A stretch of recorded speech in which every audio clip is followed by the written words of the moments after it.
Halo, saya Lucia.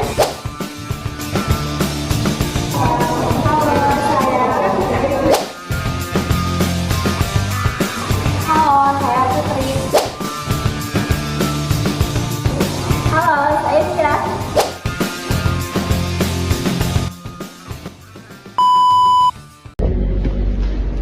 Guys, gue lupa banget, kita belum bayar dana perusahaannya.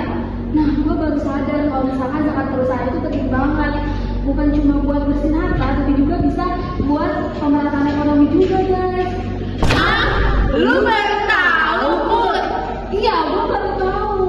Jadi apa yang lo omongin itu ada benernya.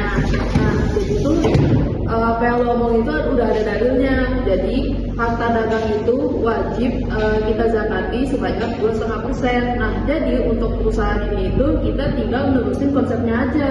Nah, benar banget sih apa yang lo bilang, dan juga cara hitungan juga gampang banget, Put. Jadi caranya itu tuh laba sebelum pajak dikali dengan 2,5%. Yang penting tuh udah senilai sama 85 gram emas, Put. Kayak gitu. Iya, gitu.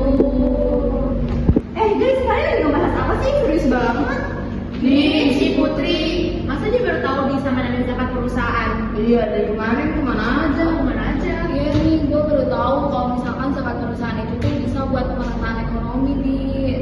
Ih, yang dibilang kamu tuh bener banget. Jadi zakat perusahaan itu bisa buat pemerataan ekonomi. Tapi supaya dia penyalurannya tepat sasaran, si perusahaan ini harus menerapkan prinsip yang namanya GCG atau Good Corporate Governance. Jadi itu kayak layaknya akuntabilitas atau transparansi yang menjadi kunci utama dari si zakat perusahaan itu. Oh gitu. Jujur gue baru tahu. Guys, tapi kalian kebayang gak sih kalau misalkan semua perusahaan itu nurut buat bayar zakat? Misalnya kayak UMKM, pendidikan, kesehatan, itu bisa kebantu kan lewat zakat, bener gak sih? Lah iya ya bener. Jadi ibaratnya zakat itu kalau semisal jalannya serentak, dia itu kayak sistem gotong royong tapi versi modern. Nah, jadi yang kuat bantu yang lemah, terus akhirnya semua sektor itu baik deh. Kebayang banget sih dampaknya bakal sebesar itu.